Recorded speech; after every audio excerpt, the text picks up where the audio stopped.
আপনি কি কখনো জামায়াতে নামাজ পড়তে গিয়ে মনে মনে বলেছেন, ইস, আর কত লম্বা হবে? জানেন, এ বিষয়ে রাসূল সাল্লাল্লাহু আলাইহি ওয়াসাল্লাম নিজে খুবই রাগান্বিত হয়েছিলেন। আবু মাসউদ আনসারী রাদিয়াল্লাহু আনহু বর্ণনা করেন, একদিন এক ব্যক্তি বলল, হে আল্লাহর রাসূল সাল্লাল্লাহু আলাইহি ওয়াসাল্লাম, আমি জামায়াতে নামাজে আসতে পারি না, কারণ অমুক ব্যক্তি আমাদের নিয়ে খুব দীর্ঘ সলাত আদায় করেন। আবু মাসউদ রাদিয়াল্লাহু আনহু বলেন, আমি রাসূল সাল্লাল্লাহু আলাইহি ওয়াসাল্লামকে সেদিন নাসিহাতের মাজলিসে এর আগে কখনো এত বেশি রাগান্বিত হতে দেখিনি।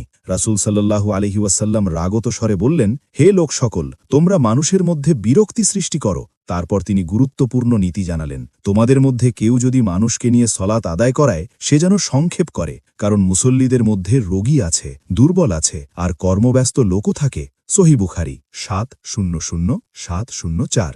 এই হাদিস আমাদের শেখায়, দিন মানে কষ্ট দেওয়া নয়, দিন মানে সহজ করা। ইমাম হোক বা দায়িত্বশীল, মানুষের অবস্থা বুঝে আমল করাই হল সুন্নাহ।